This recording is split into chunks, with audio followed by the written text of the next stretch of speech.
on this episode of the Sorority Chat podcast. What do I want? Let's not let these external forces figure into our algorithm or our desire of where we want to be. Just simply ask yourself the question. If you really truly evaluate and you're truthful and honest with yourself, you'll know the answer. And so I think that's ultimately what led me home to 80 Pie. When I think about that, back to that time. And then who do you want to become? Like, who are you looking to become? Are you looking to become a leader? Who do you want to become someone who people can count on, who people can look to? Do you want to become someone who goes to class every day and takes their notes and studies, or do you want to become the person who sleeps in and skips classes and potentially has to go in front of, the standards boards because your grades are declining? Hey y'all, and welcome to Sorority Chat. I'm Liz Toombs, a designer and sorority alum who's obsessed with all things Greek life. My mission? To bring you real conversations, smart insights, and fun stories that help make sorority living even better. So grab your favorite beverage, get comfy, and let's chat. Hey everybody, welcome back to Sorority Chat. This week's guest is one that I'm very excited about. I feel like I say that a lot, but it's true. Maria Maldonado Smith is the Chief Empowerment Officer at MMS Consulting Firm. Originally from Lexington, Kentucky, and a fellow UK Wildcat, she is now based in South Florida. Maria spent 16 and a half years in corporate sales leadership before moving on to start her own business, where she now helps people set goals and create a vision for their life by doing the work and committing to making it happen. A tool she uses often for this is vision boards, which is one of the main reasons that I wanted her to come onto the show. Welcome, Maria. Thank you so much, Liz. It's so great to be here. So great to see you. Likewise. It's always great to see you and to talk with you. And I am very excited to have this conversation today. Me too. As I said, kind of from your bio, I know you've gone from the corporate world now to this world of entrepreneurship, small business. Talk to us a little bit about what inspired you to make that leap and how vision boards may have played a role in that for you. I think what inspired me to take the leap, I don't know that there was any one thing that inspired me. It was probably a culmination of things that led to me making the decision to leave corporate. Because honestly, I really loved my corporate career. And I think if I were talking to my younger self or myself, 5 to 7 years ago, I was loving where I was at. And I think I saw myself in that role for forever and just finishing out my corporate career when it was time for me to retire. So I think it's interesting that life sometimes happens to us in a way that we don't expect. And after our third corporate relocation, where we had uprooted our family, moved our kids, 3 times in less than 8 or 9 years. And I think that things started to shift and I started to feel differently about that career. And I think then my husband and I took a trip and it was great because it was the first kind of pause in this overwhelming chaos that had really started in around February, March of 2019, that when we were on this trip in Europe and Scotland visiting some friends. And it was our first time to just have a break and actually pause. We had done so much. We had sold a house, we'd bought a house, we'd moved, we'd put 3 kids in 3 new schools. I had actually shifted roles within my corporate company at the time. And so that break allowed me to just sigh, I think, and just like pause for a moment. And with that came this overwhelming feeling that corporate wasn't the place for me anymore, that it had served me really well and it had done what it needed to do for that time period in my life, but that there was a period of transition and a period of change coming. And I've always been very in tune to those kinds of feelings and emotions. And so I leaned hard into that. Little did we know that the universe was going to, I use this word lightly, but gift us the pandemic, because it allowed me to lean even heavier into that pause and really think about what I wanted to do.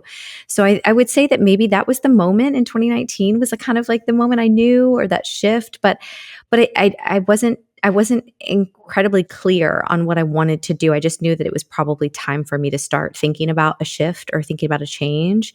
And then I would say there was a couple more moments along the way when, as part of our unpacking and unboxing of things, I found an old journal that I had written when I was nursing my son, who's now 15 years old. And I had written when I was 27, or I think probably a newly minted 28-year-old, I had put that I wanted to leave corporate before the age of 40 and start my own company. Oh. I don't even remember honestly writing that. I really don't. Like, I think in probably all the hormonal disarray of like having a newborn and processing all of the changes and being on maternity leave and all of that. And so when I found that, I was like, wow, that's interesting. And I was on the precipice of 40. I was on the doorstep of it. I was 38, about to turn 39. And so I think for me, it was an opportunity to say, well, maybe this, like, I need to reevaluate this. And then where vision has always played a part in that is because I've just always been a very visual person. I mean, 80-90% of us, we learn predominantly by visual learning. And so for me, it's always been a very big part of the way that I process things. And so I started creating, visual roadmaps to things a long time ago. I mean, ever since I was a little kid, but then I really started leaning into it even more so when I was in that shift and that transition. And then out of that really came just this love and this passion for seeing things through visually, and then tying the neuroscience to it of how our brains really work and how they're wired to help us see those things out in the real world. I mean, you are preaching to the choir here when you say the visual learning side of things, yes. Right? That's my whole world. And right. I know how helpful it is when you can help people visualize things, because otherwise someone may not be able to come up with it on their own, and they need some prompts and some guidance with that. Yes, absolutely. So if people aren't familiar with vision boarding, let's talk a little bit about that and just kind of start with the basics. Because I feel like I maybe heard of that term, I'm trying to think, maybe 10, 12 years ago, maybe just under. So was that when it really started coming to the forefront, or kind of how long has it been out there as like a big thing for folks to do? I would say probably about a decade, maybe even more so. Within the last 5 to 7 years, I would say that we really have seen a lot more, I guess, media around it, publicity, people sharing. But I think people have been vision boarding for a really, really long time. And I think it's I also think about it too, because I grew up in an artistic background, and I went to, a school for creative and performing arts. And so we had majors, minors, and electives from the time we were in 6th grade till we were, seniors in high school. So we understood, like, our artistic courses were wedged in between our academics as well. And so we were putting on, several shows a year. People were participating in all different kinds of concerts and artistic type of events. So I think it just lends itself more to that creative piece that is maybe more kind of aligned with, or people who are more artistically aligned, like yourself, in interior design and creating those visual spaces. We're probably more inclined, but I think that's the reason why I love sharing it with people who maybe don't think about it in the way that they've probably been conditioned to think about it, which is that it's woo, it's cringy, it's arts and crafty, and it's just something that you do with your friends over a wine night, and then you throw it in a drawer and you say, that was really fun. But yeah, like, that doesn't work. And what we're actually finding is that the opposite is true. It absolutely works, and it can work. And there's so much science tied to it. So even though there's this big artistic piece to it, and you get to use your artistic expression to find the images that align and that speak to you, there is this big piece of it that's actually driven and rooted in neuroscience and how the chemicals in our brain actually respond to those visuals. It's the same thing as if we're watching a movie or we're engaging in something that is artistically and visually appealing to us. We know that dopamine starts to be increased. It's why social media is so addictive, because we love receiving those kinds of like dopamine responses and triggers. That's why we keep going back to it, because we love the response that we get from it. It heightens certain things, positive or negative, but it has that effect. But we can actually use vision boards in a positive way to do the same thing, because now when we align the visual the visual representation for our goals. And now we're staring at that every day for 3 to 5 minutes or multiple times throughout the day if we're crossing it within our home or if we put it on our phone or the screen of the home screen of our laptop. We're constantly now being inundated with those images. And that's helping us drive what we want to see in the world. But yeah, I would say that that's probably for people who are skeptics. I would say don't knock it till you try it and learn the connection to science, which is really cool. Yes, I agree. It is rooted in science, and I appreciate that so much. And so you talked about like people might feel like it's a little woo-woo or it's a little arts and crafty to cut things out of a magazine, put them on this board, and then sit the board out. So if somebody is not really turned that way and doesn't know, like, okay, well, I don't really, look at magazines or pictures a lot. Like words are even something that you can print out, right? And other things that you're trying to focus on, like perhaps it's retirement and you want that word, or vacation. It doesn't always have to be images, right? Correct. Absolutely. I've had boards in the past, depending on the year and what I'm working to achieve, that have only been words or phrases and very few pictures, because those words, even seeing those is very powerful. A lot of my journey and a lot of this really started for me with a Post-it note where I had 3 goals written down on it. And I just had that Post-it note in front of me for years. From the time I was 8 years old till I was 18, and headed off to college. So yeah, I always tell people, like, it doesn't have to be, you have to find what works for you. And for some people, visualization can be very powerful in just a statement or a word or a goal simply written down. I think the biggest piece of it is that we have to write it down, because less than 3% of Americans actually write their goals down. And so I think oftentimes we think we have goals, we write them down. Everyone I ask in all my workshops, I haven't met a person yet who doesn't have a goal. But then when I ask them, have you written it down? Their hands start to go down. And they realize, oh, well, I haven't written it down. It's up here. The problem with that is that we have anywhere from 60 to 80,000 thoughts a day. They're fleeting. So if we truly want to work on something, we got to capture that thought and put it on paper so that we can actually start to define it, find the visuals for it so that we can start to see it. And so that we can believe it and we can actualize it as well. I used to be one of those people that was like, no, I'll totally remember it. I know what I'm working on. And, it's like squirrel, you get distracted. And so then when I started doing exactly what you're saying and writing some things down and revisiting those periodically throughout the year, it makes a big difference. I think people get scared that if they write it down and then it doesn't happen, or it doesn't happen when they say they wanted it to happen or the way that they wanted it to happen, that somehow that's a failure or a negative reflection on them. But I don't think that's the case. What are your thoughts?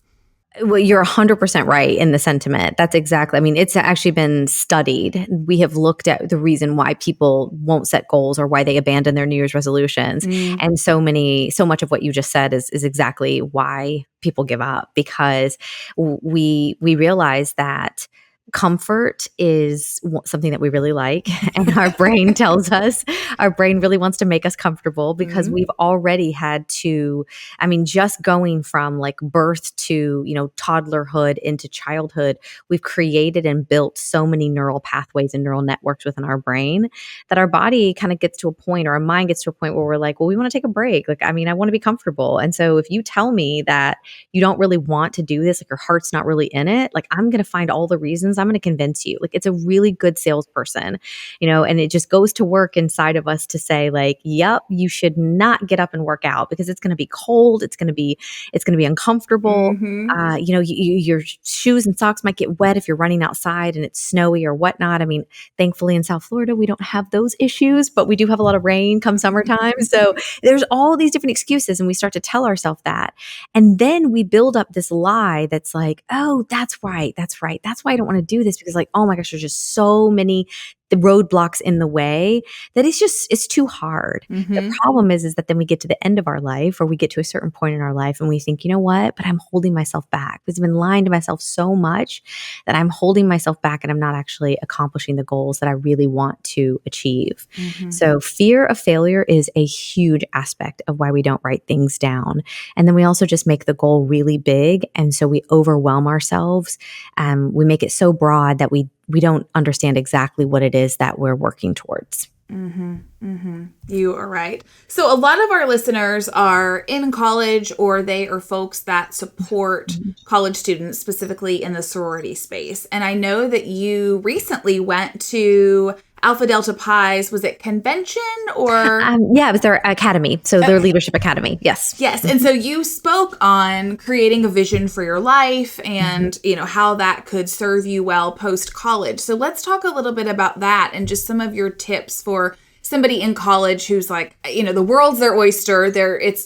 Anything could happen, but like, how do they start to hone in and pinpoint creating that vision for themselves? So it starts in college. And that's why I love working with, I always say, if I can mitigate something, it's like health prevention, right? Well, it's the same thing with like goal success and setup. If I can mitigate something before, I get this 18 or 20 or 21 or 22-year-old to 40 years old, life, or their 40-year-old self, if I can on the onset help them to create a better vision for their life, that's my goal. That is my goal. That's my passion. That's what I want to do. And I think to get started, a lot of times it's just asking ourselves 3 simple questions. And the first one being the most important, which is, what do I want? Like, what is it that I want? And I think that when we think about this, especially in the sorority and fraternity space, so let's just focus there, because that is a large part of your audience. And honestly, it's a large part of mine, because I'm speaking in that space and I'm on college campuses and I'm engaging with students. One thing I love about ADPi, what I love about the academy, is that these are the leaders within the sorority. And I was an ADPi at the University of Kentucky, so go Beta Psi, and still very much, love being an ADPi and being able to give back in this way. And one of the things we talked about was just being able to answer those 3 questions. What do I want? Who do I want to become? And what do I want to create? I think the first one goes back to, what do I want? Because listen, I'm the first person to say there have been so many times in my life where I didn't know the answer to that question. Yeah. I couldn't answer it. And I think, and kind of back to the fear, I was afraid if I said what I truly wanted, that was even scarier than just saying, I don't know, because it's just easier to say, I don't know what I want. When really deep down, I think we all truly know what we want. We just have to be brave enough to voice it. And then the second thing is, who do we want to become? Who do you want to become as an ADPi? Who do you want to become as a Kappa Sig? Who do you want to become as an Alpha Gam, a DG? Like, who is it that you're looking to become? And I think this is a great thing, even heading into recruitment. This is great for potential new members. If you're heading into recruitment, you're trying to ask yourself, like, what do I want? Like, do I even want to be sisters with these gals? Like, do these people speak to me? Do I feel at home? What do I want? Let's not let these external forces, figure into our algorithm or our desire of where we want to be. Just simply ask yourself the question. If you really truly evaluate and you're truthful and honest with yourself, you'll know the answer. And so I think that's ultimately what led me home to ADPi. When I think about that, back to that time. And then, who do you want to become? Like, who are you looking to become? Are you looking to become a leader? Who do you want to become? Someone who people can count on, who people can look to? Do you want to become someone who goes to class every day and takes their notes and studies, or do you want to become the person who sleeps in and skips classes and potentially has to go in front of, the standards boards because your grades are declining? So there's all of these different choices that we get to make. And then the third question is, what do you want to create? So think about, just take your 4 years of college. What are you trying to create when you're there? Are you trying to create a path for success for yourself outside of college?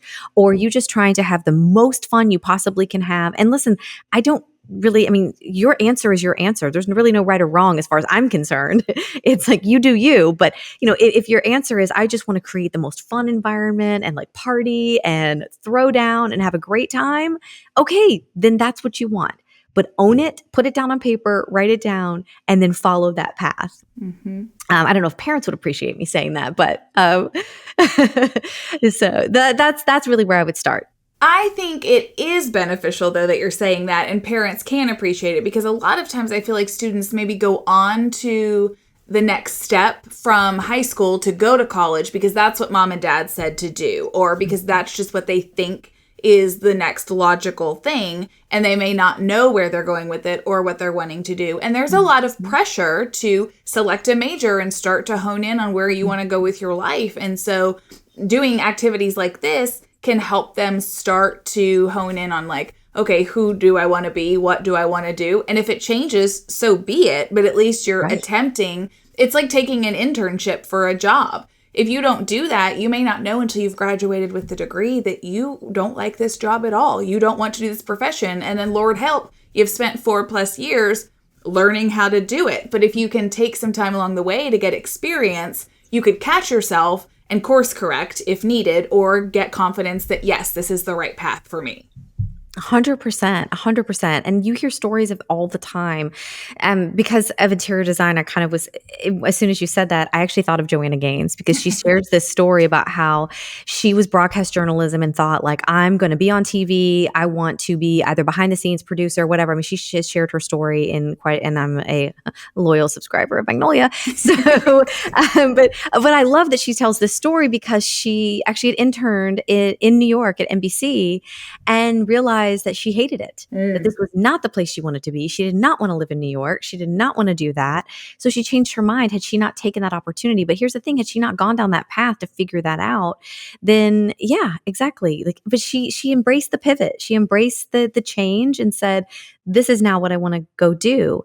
And I think we don't give ourselves enough grace and courage and encouragement to embrace the pivot, to say, you know what, like, I'm okay. I'm allowed to change my mind. I'm allowed to not have to stick so hard and fast to this goal that like just come hell or high water, like I've got to get it done. And I would say that about a life goal that I had, because I had written down when I was younger that I wanted to be a US Senator, and like I have no desire whatsoever. But I ended up majoring in political science. I worked on some political campaigns. Like I've interned in DC. So like things have happened, but I have absolutely zero desire to run for political office. Not now, probably not ever. So that's okay. Like I've embraced the pivot, that was the change for me. I think that was why when I felt so deeply that it was time for me to leave corporate, I was able to embrace that as well, because I was used to having done that before, that it didn't feel too foreign from me. But when we're so used to ignoring those feelings, that's when it creeps up on us. And I really, truly think this is why people get to their early to mid 40s and they're like, what in the world am I doing with my life?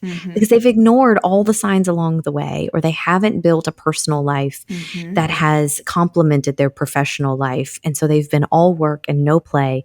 And we get to a point where we can't sustain that anymore.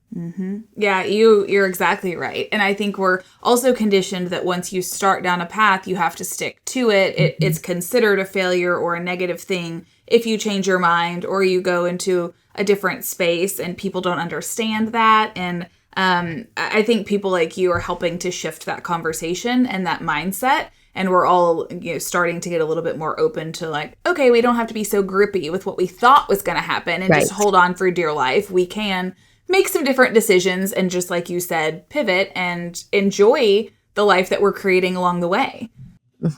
Absolutely. I've loved that. So we've started recently doing college tours with our oldest. Yeah. And so that's been interesting. But I will say the most refreshing thing that I heard at all 3 campuses that we were on last week was you don't have to, you can change your major. You can change your major. You can decide to change. I love that we are embracing this and that we are welcoming this idea that at 18, we're not supposed to have it all figured out. And at 18, if you do, that's great. That's awesome. That is amazing for you. But if you don't, that's okay too. Like you're not weird, you're not odd. You just have a different path, and that's okay. And I think for I will just use myself as an example. I think I was so education and the importance of it had been instilled in me and ingrained in me for so long that I think when I went to college, I did it because my dad couldn't, because he is an immigrant with an 8th grade education. My mom couldn't, just money, finances, everything. So she has I think 2 associate degrees, but wasn't ever able to attend a 4-year collegiate institution. And so that was something they always wanted for me.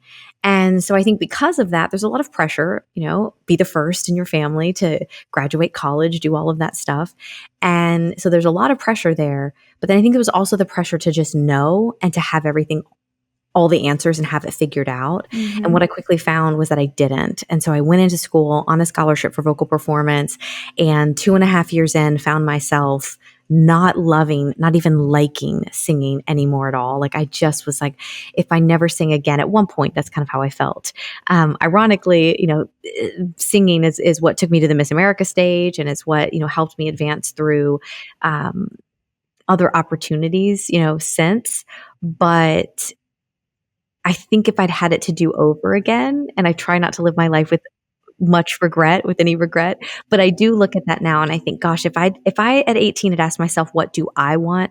I might have reevaluated and decided that while I loved to sing, it wasn't something I wanted to do with the rest of my life. And if I'm remembering right, I see on your Instagram sometimes y'all have family karaoke nights, right? So singing is still a thing for you. Yes, it's a big thing. Yes, we do. We do have family karaoke nights, which we love, by the way. I encourage anyone, especially if you are a sorority or fraternity guy, like get your sisters or your brothers together. It's a free and phenomenal sisterhood event or brotherhood event. Get up. I mean, because listen, like I would never sing like legitimately out in public that way. Like I feel like karaoke is meant for you to kind of suck. It's like meant for, so like whenever I go to bars, I'm like, I never want to be that person that's like trying to actually sing professionally or halfway good. So yeah, but I would say make it a sisterhood event, make it a brotherhood event, get everyone together. It's super fun. Yeah, absolutely. I fully agree with that. I'm the one that likes to be entertained by the singers. I will sing in my own home, but like probably not going to sing in front of people. I'm the one that sucks too. So yeah.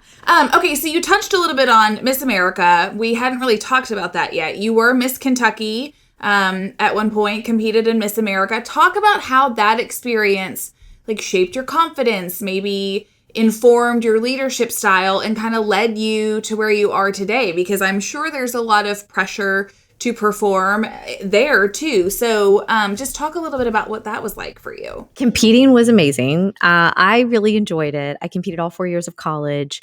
I would say that between the Miss America organization and my involvement in sorority life, my leadership skills were honed, or at least they started. And then winning Miss Kentucky was a crash course in being an adult, following a schedule, discipline, all kinds of things. I mean, I was working out 2 to 3 times a day. I had a nutritionist, all in preparation for Miss America, which was amazing experience and opportunity. I soaked up all of it. I'm still really close with several of the women that I competed with to this day. We just celebrated, I think, our 20th anniversary last year. So that was really fun.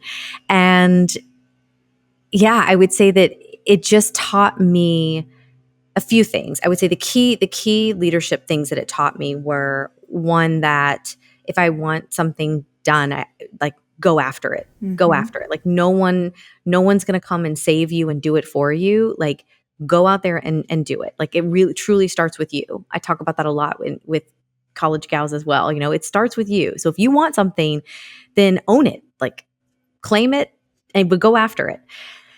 The second thing I would say is to advocate for yourself in the interview space. I started doing interviews when I was a teen. Actually, one of the first pageants I ever entered was for Miss Kentucky's teen, and I won. And I was like dumbfounded. I'm like, oh my gosh, are you kidding me? Like I won this thing? I'm like, this is kind of crazy. But so I won. And that was actually my introduction into the Miss America organization, was by winning Miss Kentucky's teen. And then I went on to win, Miss Kentucky. But I had been doing interviews since I was 18 years old, 17, 18 years of age. So you're thrust into this interview environment where you're in front of a panel of 5 to 7 judges for 10 minutes, answering questions about your platform, your collegiate aspirations, your career aspirations, your life in general. How do you kind of balance and do it all? Your likes, your dislikes, everything. And so you're exploring all of these things in real time with individuals. And over the course of 4 years, you build up quite an ability to walk into an interview room and chit chat with anyone that might ask you a question. So leadership wise, that was huge for me, because when I got into the working world and I was interviewing for positions, I wasn't not landing a job because I was, sweaty palms and not being able to make it through the interview. I wasn't landing the opportunity because there either wasn't a spot or they needed to give it to someone who had more experience or internally. But I always had an opportunity then to come back and interview, and in every instance with every organization ended up landing a job. So there's so much to be said for both the sorority and the Miss America opportunity, because both of them combined gave me just unbelievable life skills that I've developed. And I would say then the third thing would be passion for something greater than myself. In sororities, you have a passion for your philanthropy, and ours is Ronald McDonald House as an 80 Pi. My platform specifically when I was competing was all kinds of minds. My younger brother has Tourette syndrome, and actually now my 8-year-old was recently diagnosed with Tourette's. And so being able to navigate that as a young woman advocating on behalf of people with different learning abilities was a huge responsibility, and I didn't take it lightly. But I think it taught me that there was something far greater than me and my needs. And so servant leadership became a big part of that. Was how can I serve others? How can I help others? And the sorority definitely taught me that, and then so did competing in the Miss America opportunity. So those would be the three things. Like, it starts with me. I make the decision. I have to take ownership of that and responsibility of those actions or inactions. Advocating for myself, because no one's going to do that for me, unfortunately, as well. I gotta make sure that I'm tooting my own horn, and that, and it's not bragging, it's not arrogance. It's confident humility. And then the third thing would be servant leadership and having a passion for something greater than your own needs. I hear that a lot from folks involved in Greek life, that just having that, interest and involvement in something bigger than yourself, it just really, it helps take the focus off of yourself, and then yet you still grow and gain so much as well, but you're really focusing on bettering the world for others, helping others, and it really makes a big difference. It does. It really does. And it's great to align that with a vision for your, for your chapter, whatever your chapter philanthropy is. We talk about this whenever I do breakout sessions. I will actually use that specifically as an example, just because philanthropy is something so tangible we can wrap our hands around, because we're reaching for a goal. We're trying to raise, $10,000, $15,000, or get people to sign up for certain things. And all of that we can track. And so we create the visual for it, whether it's the meter or the timeline or the yardstick that we're chasing to try to get to the end of. And it just makes a great way to create those visuals and tie that to it to get people more involved in the philanthropy project. Yeah, I love that. And so that brings up another question for me. We've talked a lot about visualizing your goal and how that can help keep you motivated. But the reality is there are still roadblocks that pop up, whether there's something logistically challenging when you're planning your philanthropy event, or for your personal goals, maybe you're procrastinating, the fear of failure is popping back up. There's a variety of things that can happen. So if somebody hits a roadblock, what is your advice to help them overcome it and continue working towards that vision? One is to acknowledge there are going to be roadblocks. In a perfect world, we would chase after our goals, we would achieve them, and we'd have no issues, right? So I think the first thing is probably mitigating this mindset that we have to have all or nothing. We have to be all in, or else we're out. It's actually why 62% of people give up on their goals and their New Year's resolutions by the end of January, 80% by February, because we allow ourselves a very finite amount of time to accomplish our goals, and then we're out. Because it's too hard. It's too difficult. Life happens. So we adopt this mentality that we have to be all in 7 days a week. And oftentimes we've never modeled that level of behavior or discipline before. So we don't have a reference point. So it's really hard to say, I want to lose 20 pounds and I'm going to do that by working out 7 days a week, when you've never lost 20 pounds before in your life and you've never worked out 7 days a week in your life. Now we're doing two things that you've never done before. And we're giving ourselves and in our minds, we're saying, and I got to do it by the end of January or by spring break. And you've never even done those two things before. And so now you've put this time-bound approach to two goals that in the past you have no reference point whatsoever. So I always tell people to dial that back. Let's lose 5 pounds and let's work out 3 days a week. And let's start really slow. And if you can manage and maintain 3 days a week, which honestly, with life, with school, with potentially work, with all the different things you've got going on, that is actually manageable. Mm-hmm. And the thing is that motivation, unfortunately, isn't a chemical in our brain. It's not a muscle that we can build. It's derived from action, doing. So motivation comes when we actually do something consistently and we motivate ourselves, we pump ourselves up because we realize we've gone 2, 3, 4, 5 weeks working out 3 days a week. That's what continues to motivate us. Oh my gosh, I can actually do this. Now we're invested in that goal. And so I think so often that's really where people just get off course is we're not taking enough time to understand what it is we're actually working towards and then defining those clear goals around it. And so when it comes to roadblocks, that's the reason we give up because we approach our first milestone. You know, we haven't set a boundary with a friend. We said we weren't going to, I'll just use this, you know, we said we were going to do dry January and it's 2 weeks in and your friend is like, oh, well, you're doing dry January? Well, I know. Yeah. I mean, it's fine though. I'll just have a drink. Cause I mean, I just said I was going to do it. Like I was going to try. So we don't own it. We're not owning it. We're not saying like, yes, I'm going to do that. And I'm going to stick to it. And I'm going to set the boundary and I'm going to tell my friend, no, I need you to support me in this because this is something that I really want to do. We find this so often when we have those wishy-washy goals and dreams that aren't defined. It's so easy for us to break them because we haven't even set the boundary, not necessarily with other people. We haven't even set our own internal boundary. When will what is my breaking point to say, maybe I need to avoid that situation. Maybe I need to not talk to that person right now.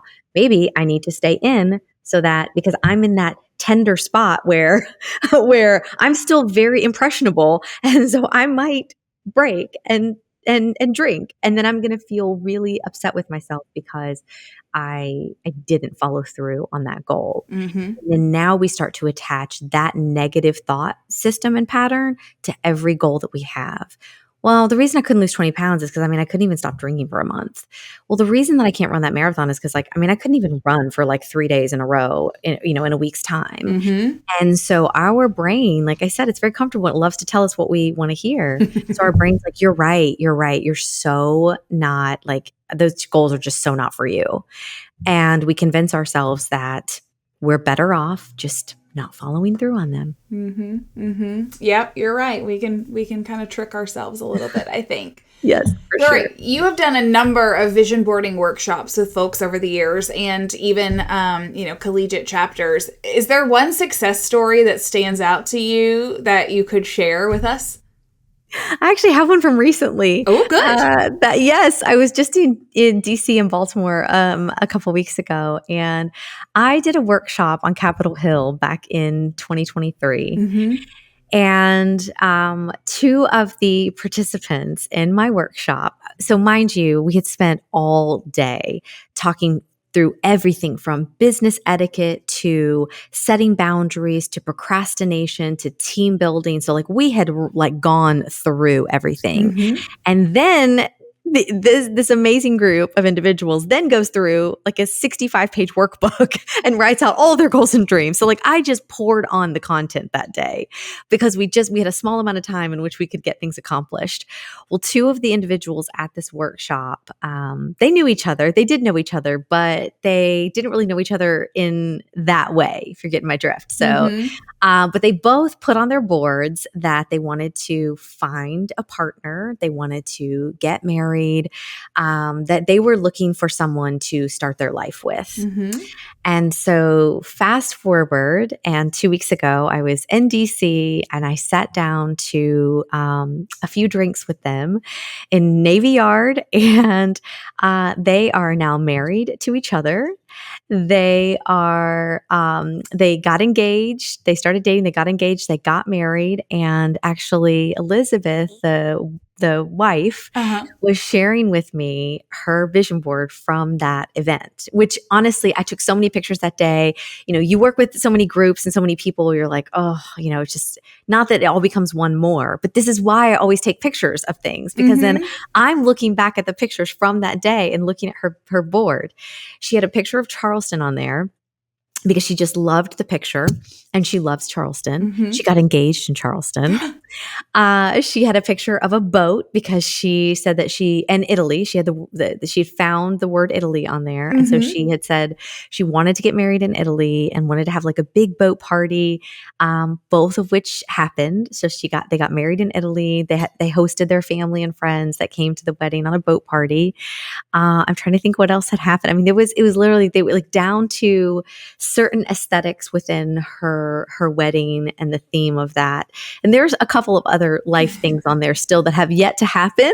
But I think that's just one way, relationships and finding a partner is the fourth, I guess, number 4 thing that people put on their vision board or within their life plan.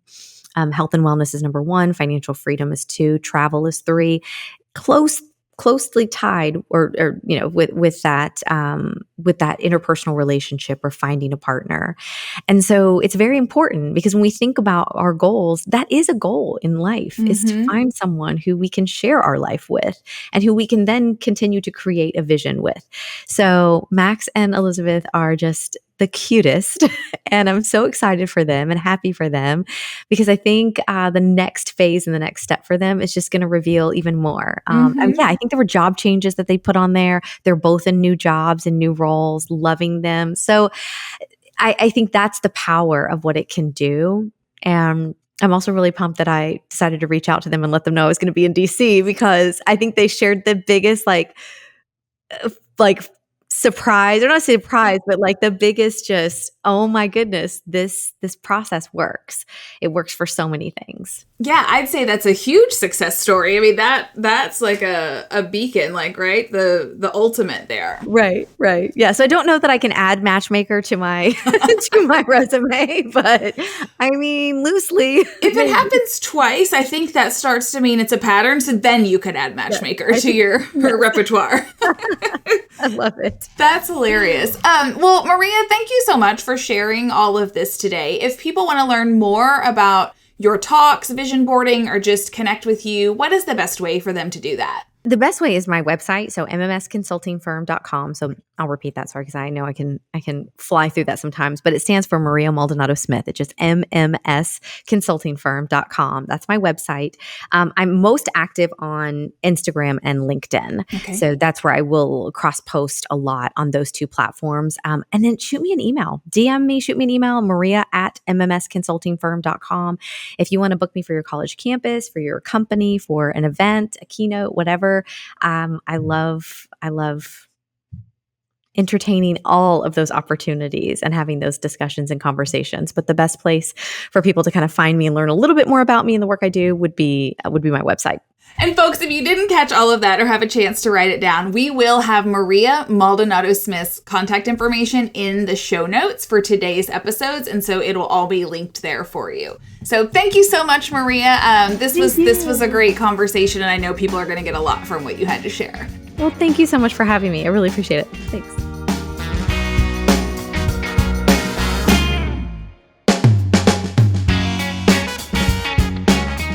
Welcome to Liz's House Hot Takes. This is where I take the lessons I've learned over the last 16 years of designing Greek houses and offer you my pro tips. Adding plants to your space doesn't just make it look cute, it actually boosts your mental wellness. There are scientific studies that show interacting with indoor plants can reduce stress, lower blood pressure, and improve your overall mood. Even just looking at greenery can help you feel calmer and more focused.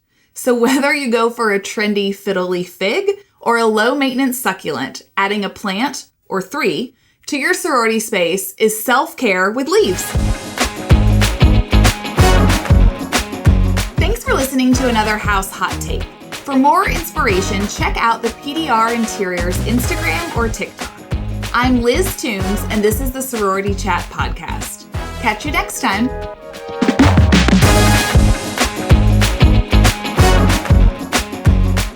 So much for tuning in. If you're listening on a podcast platform, make sure to follow the show so you never miss an episode. And if you got something out of today's conversation, we'd love for you to leave us a 5-star review. It helps us reach more listeners just like you. If you're watching on YouTube, be sure to check out this video right here or this one over here. And don't forget to like and subscribe. It really helps us out. On that note, I'm Liz Toombs with Sorority Chat, and I'll see you on the next one. This podcast is produced by Collier Landry for Don't Touch My Radio.